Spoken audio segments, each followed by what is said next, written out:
Olá, bem-vindo, bem-vinda, educador, educadora. Que prazer estar junto com você aqui no Conecte Ser 2023 e que esse ano está especial, né?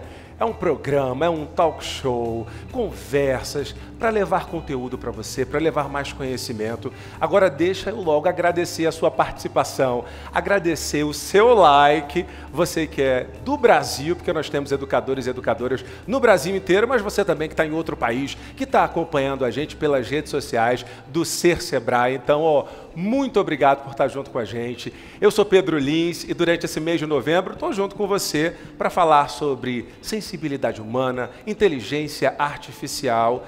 E olha, eu estou recebendo vários convidados, nos brindando com muito conhecimento. Esse é o terceiro de 4 vídeos. O primeiro foi com a Marta Gabriel. Falou muito com a gente sobre como aprender para ser. O nosso segundo vídeo foi com a Maiana Neiva, que falou sobre como aprender para pluralizar. E eu vou te contar. Ela ensinou para a gente uma técnica de meditação. Eu, se fosse você, não perdi esse vídeo. Mas calma, não vai logo assistir agora não. Termina logo esse vídeo com a gente e depois você assiste o primeiro, o segundo e fica na expectativa para a próxima semana, porque tem o nosso 4º vídeo. Bom, eu falei para você que a gente tem conteúdo o tempo todo, né?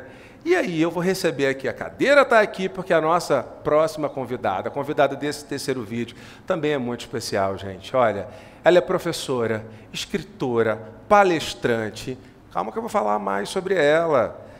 Ela é mestre em gestão social e doutora em administração com foco em negócios sociais pela PUC Minas. É professora da Fundação Dom Cabral e a PUC Rio Grande do Sul.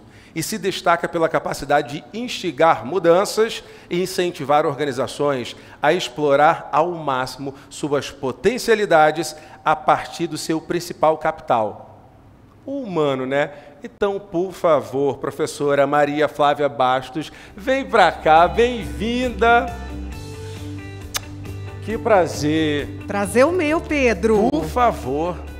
Só vamos sentar depois de você. Obrigada, meu amigo. Não, e para mim é um prazer. Gente, eu ainda fiquei sabendo que o pai dela é de Recife, porque eu sou de Recife também. Olha aí a conexão. Sabe como é que chama isso aqui, esse programa de hoje? Pernambuco falando para o mundo. É sobre isso, assim? Meu país, Pernambuco. Um beijo isso aí para todos os educadores e educadoras que são de Pernambuco e são do Nordeste. Muito feliz de estar com a professora Maria. E para a gente começar falando, professora, sobre essas mudanças e transformações, né? Porque a pandemia veio e chegou assim para o educador, olha, tem que usar a tecnologia. E aí muitos nem conheciam esse universo, nem estavam trabalhando com ele. Exatamente, Pedro. A gente estava, e aí Pedro falou muito bonito ali meu currículo, mas eu me defino sobretudo como professora.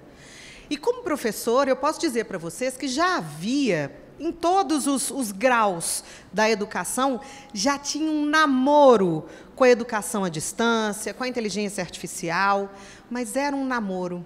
E como você bem disse, na hora que vem a pandemia, foi um casamento forçado. Exato. Né? A pandemia chutou a porta da entrada da nossa casa com o pé, com força, e a gente teve que entender que precisávamos adaptar o ambiente que a gente chamava de virtual, Pedro, mas que, ao longo da pandemia, a gente entendeu que ele não tinha nada de virtual. Ele era real, ele estava acontecendo, e olha que interessante, de repente ele se tornou humano. Nós conseguimos transformar aquele espaço digital e não Exato. Virtual, como a gente está fazendo aqui. A sala de aula diferente, né? A sala de aula diferente. Eu confesso para você, eu cheguei no início da pandemia sem entender nada. E, ao longo desse período, eu fui exatamente fazendo isso, entendendo como humanizar esse espaço. Só, Pedro, tem uma coisa que eu acho importante a gente frisar, já que a gente está falando com o Brasil inteiro. Sim. Né? É muito bacana e muita gente conseguiu fazer isso. Mas a gente teve professores do Brasil inteiro que tentaram, de outra maneira, criar esse processo de humanização. Sabe por quê? Porque a gente fala muito em cidades inteligentes, né? As cidades que têm 5G, as cidades onde as coisas funcionam de maneira integrada, mas a gente ainda vive num país que não é todo mundo que tem saneamento básico. Sim. Então, a gente teve, nessa pandemia, verdadeiras lições de amor e de criatividade e humanidade, porque teve professores no Brasil que escreveram cartas para não perder contato com seus alunos que não tinham acesso à internet. Então, é muito bacana a gente lembrar quem nós somos, né, Pedro? E isso é tão bacana, professora, porque isso já mostra a gente que não tem essa de a máquina vai substituir o humano. Olha, eu não consigo imaginar uma máquina que possa se emocionar com a receita de bolo que a avó fez. A gente consegue buscar lá.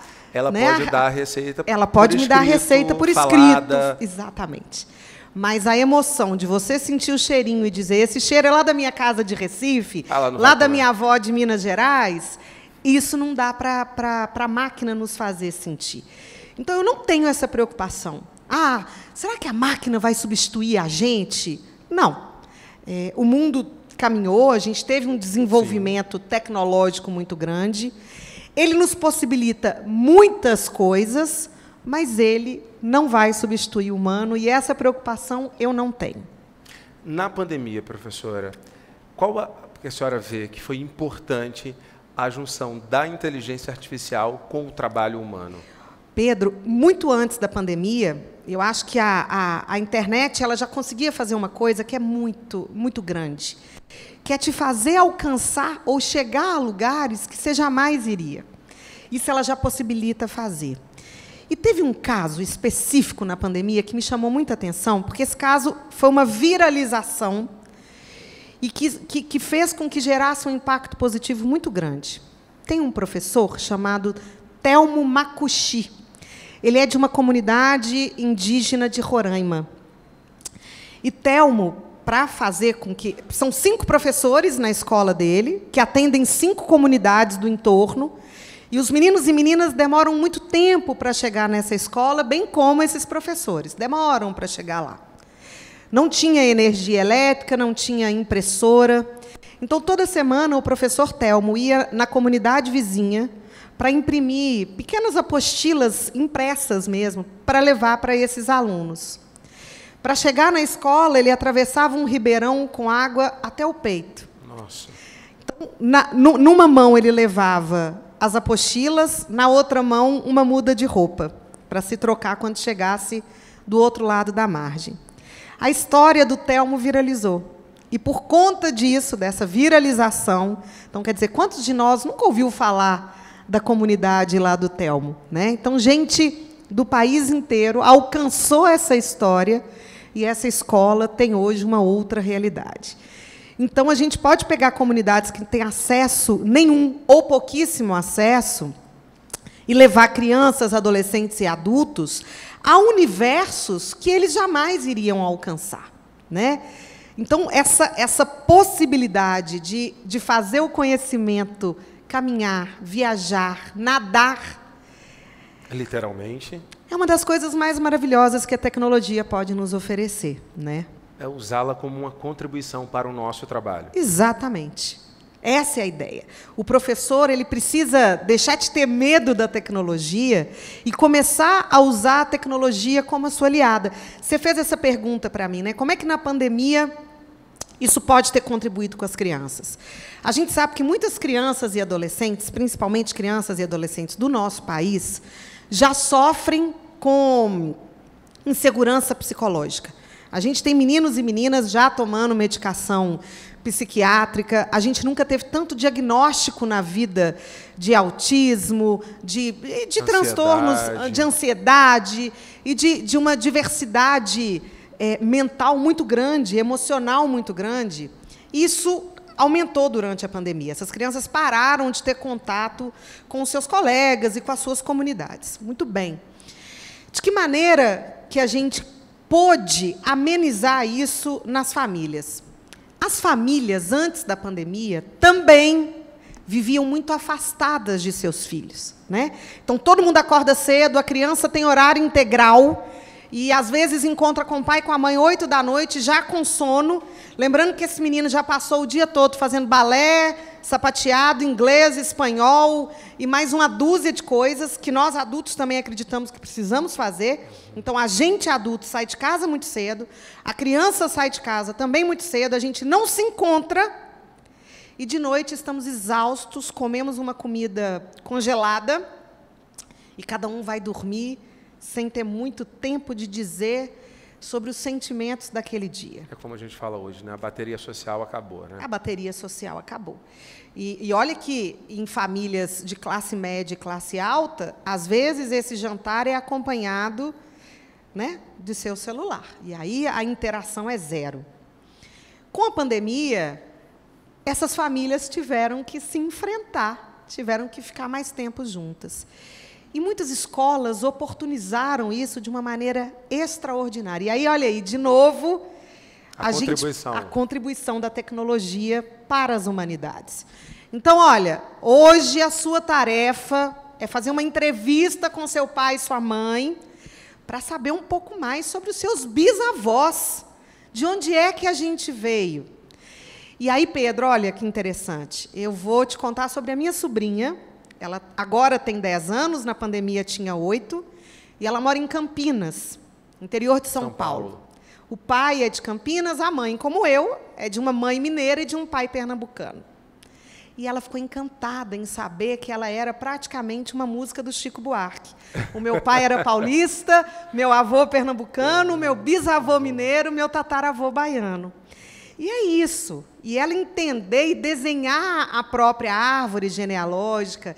E aí, qual era a tarefa da escola?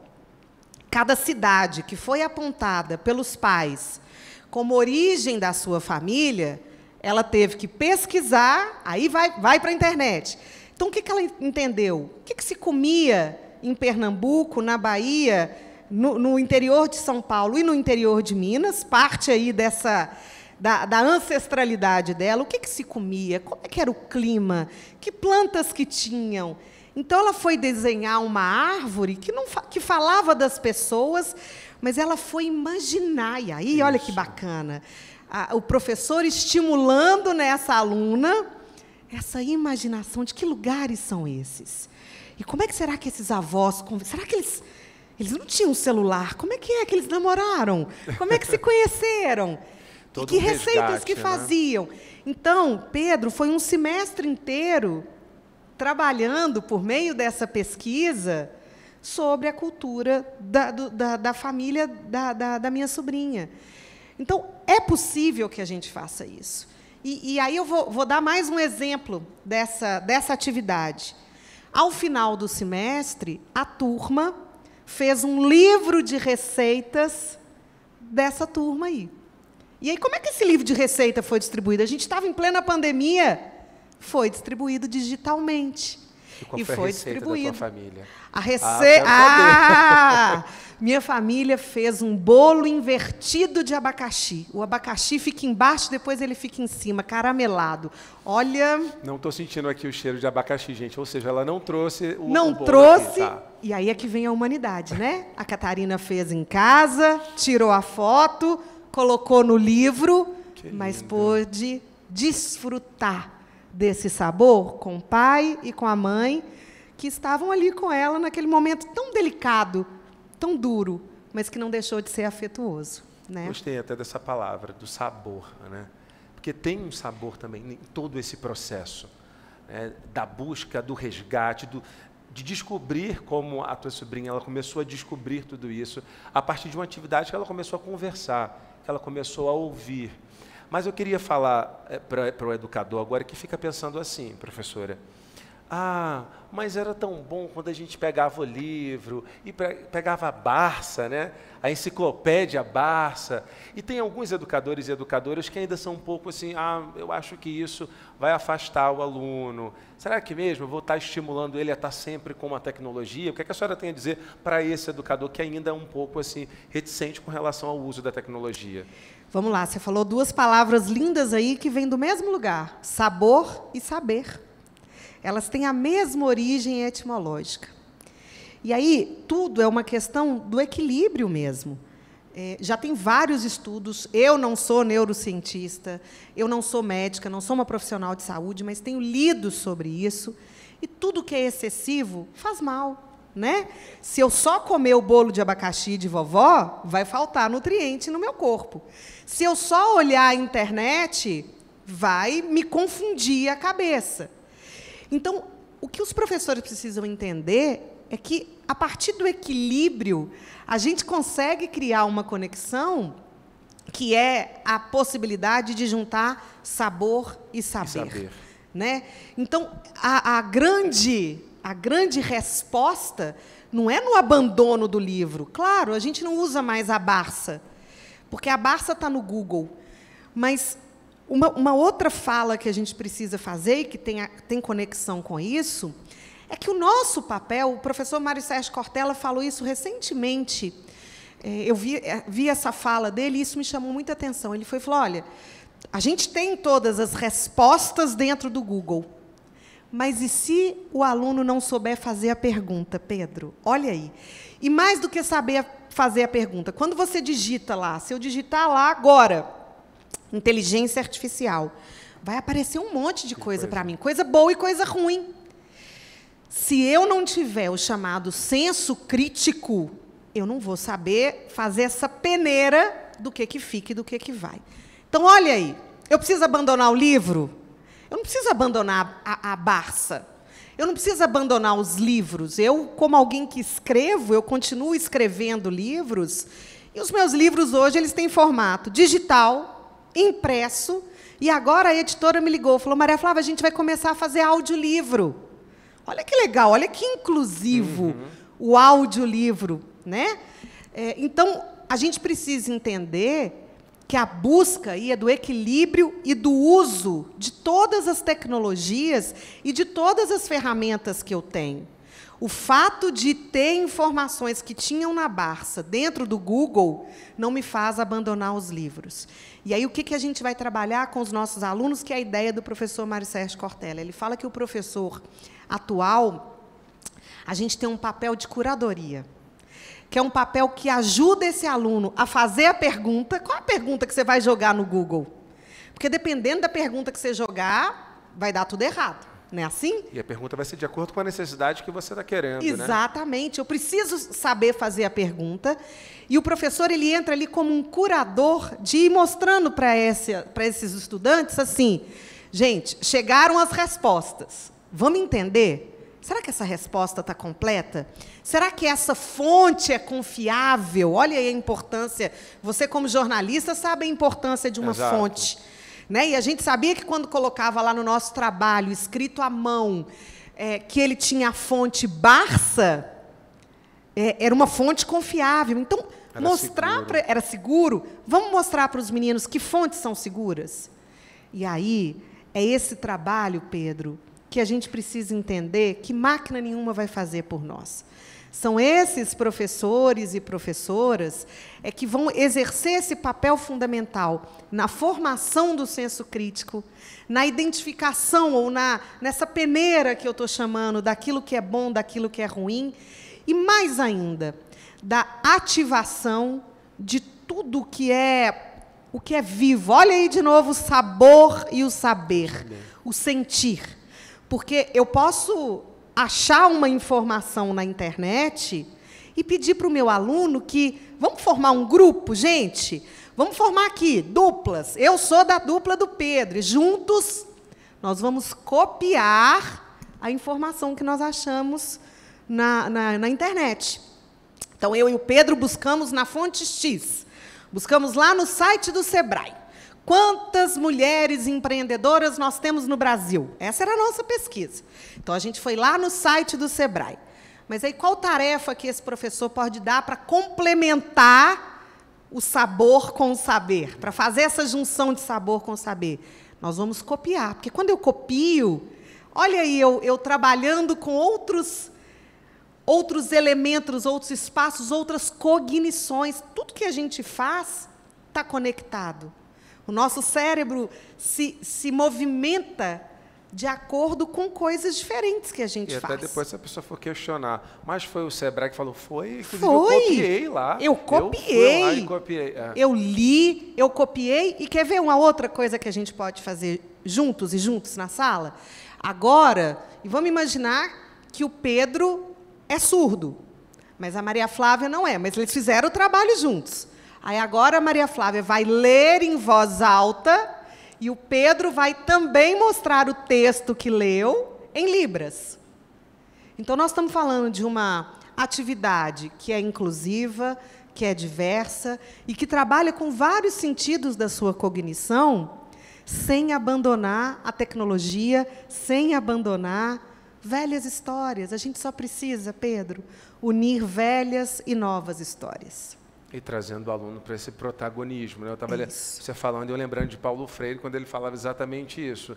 Porque o conhecimento é aquela transmissão hereditária e tem que acabar com isso. Você tem que deixar aquele estudante ser o agente daquilo, provocá-lo para isso. E dentro dessa provocação, eu queria que a senhora pudesse dizer para a gente como é que a inteligência artificial ela pode potencializar essa característica que cada um tem. Porque somos diversos, somos plurais, mas somos individuais. Sim. Eu acho que existem duas coisas que são conectadas e que necessariamente caminham juntas.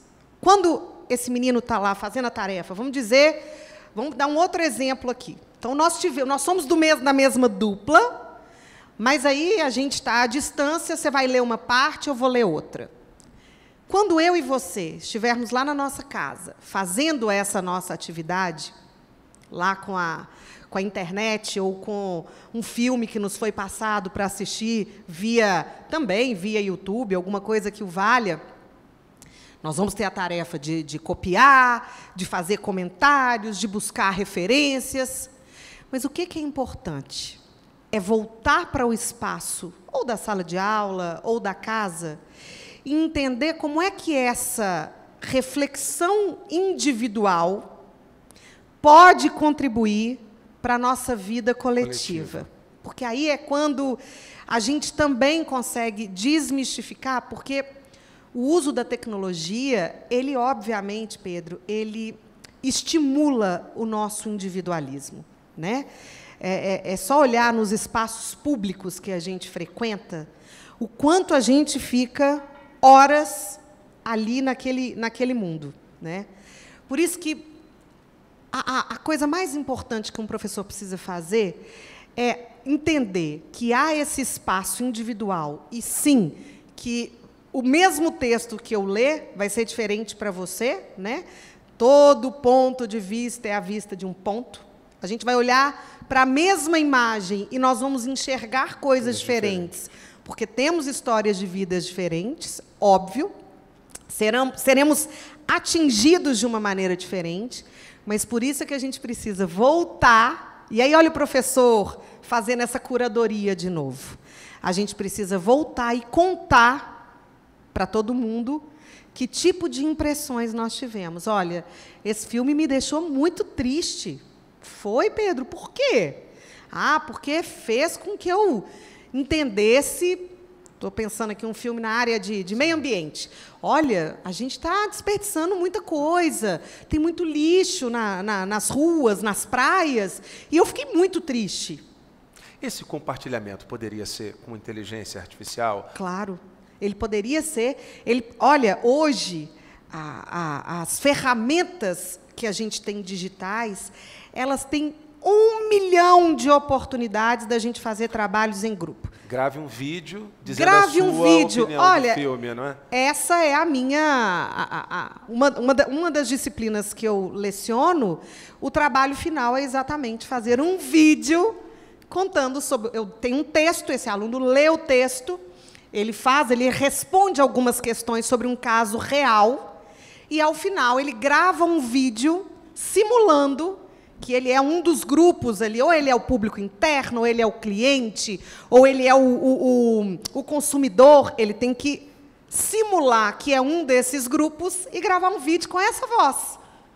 Olá, eu sou cliente da empresa X e vim aqui te contar. Ou, oi, eu sou o diretor da empresa X e queria te convidar. Então, é isso.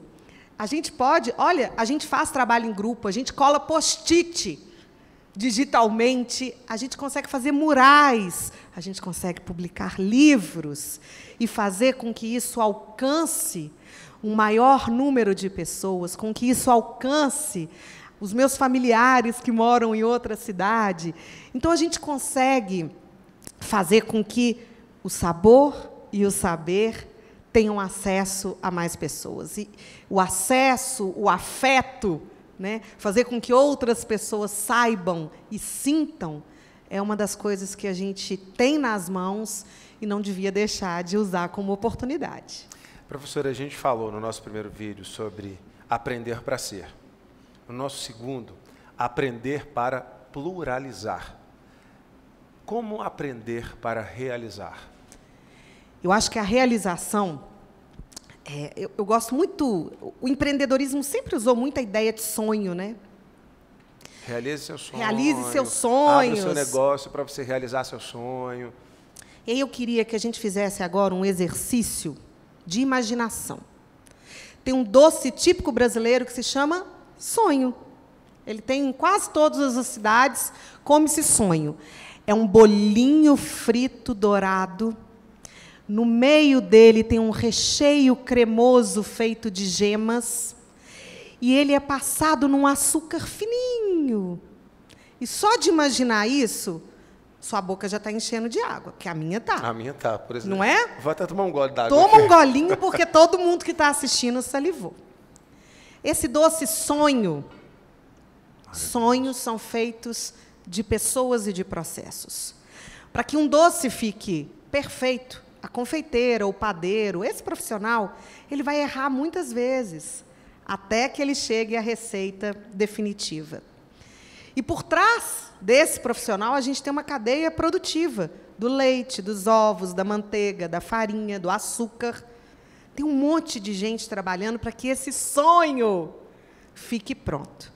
Então, quando a gente pensa em realizar, a gente precisa entender que as realizações são feitas de pessoas e de processos. Não tem cartilha pronta. Como usar a inteligência artificial na minha escola? A experiência da sua cidade é diferente da experiência da cidade do Pedro, que é diferente da minha cidade. Então, chame para uma conversa franca, aberta, os familiares, os alunos, os comerciantes da cidade, as prefeituras. Tente entender de que maneira a inteligência artificial poderia contribuir para que as nossas comunidades sejam melhores. Comece a criar sonhos juntos e, depois disso, a gente começa a planejar os processos para que a realização possa acontecer. É isso. Aí tem uma coisa, professora. Tem muitos educadores que, quando vão fazer esse planejamento, eles pensam em realizar a partir do tempo em que eles eram estudantes. E aí vem também o tempo como um fator predominante. O tempo em que eu estudei e agora eu sou um educador e quero compartilhar esse conhecimento, ou o tempo em que o meu aluno está inserido? Eu não tenho dúvida de que, de novo, é a junção dessas duas histórias. Eu preciso unir velhas e novas histórias. O que eu vivi não precisa ser esquecido, não, Pedro. Meu avô deu aula até os 89 anos. E ele não precisava se vestir como a juventude para quem ele dava aula o entendesse. Ou ele não precisava usar todas as gírias daquela geração para que eles o entendessem.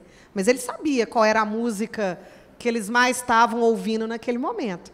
Isso fazia com que ele se mantivesse novo e proporcionava a essas turmas conhecerem as velhas histórias. E aí eu vou contar uma última historinha que viralizou. Aí, as coisas que viralizam. A imagem é uma antiga máquina de escrever, aquela que a gente digitava. A história conta sobre um menino que chega na casa do avô e encontra o avô digitando nessa velha máquina que foi do pai dele, avô da criança. E aí, quando ele olha o avô digitando, ele fala: "Ah, vô, que notebook legal! Enquanto você digita, ele já imprime." Ele enxergou uma ferramenta novíssima. Isso é unir velhas e novas histórias. É sentar no colo do avô e ouvir sobre que ferramenta que foi essa. Que escreveu contratos, cartas, e entender que a ferramenta mudou, o afeto não. E como você falou, causa empatia no compartilhamento. Exatamente. Né? Eu paro para ouvir o outro. A Maiana, inclusive, falou sobre isso na semana passada, quando você falou da cadeia. Ela falava disso, de a gente pensar que existe uma cadeia por trás de tudo que a gente está fazendo. Você comeu, mas alguém preparou aquela comida. É isso. Alguém trouxe a matéria-prima da comida, que foi aquela fruta, que foi aquele legume, enfim. Professora Flávia, muito obrigado. Eu que agradeço, Pedro. Muitíssimo. Nossa, que obrigada. delícia. Que delícia estar aqui. Um cheiro. Um cheiro, meu bem amor. grande para você. Obrigado por essa conversa. E um cheiro bem grande para você, educador, que está aí do outro lado, que está acompanhando a gente. Eu falei que esse é o terceiro vídeo. Semana que vem a gente tem um novo encontro. E se você não viu ainda os vídeos anteriores, aí você agora vai lá aqui no YouTube, no Ser Sebrae, e assiste o primeiro, assiste o segundo, assiste esse de novo, porque ele vai estar disponível também para você. E na semana que vem a gente tem um vídeo novo. Um beijo grande e lembra, nas redes sociais, é Ser Sebrae, ser com a letra C, ser de conhecimento, de conteúdo, de compaixão e de coração, do nosso coração para o seu. Beijo, até semana que vem.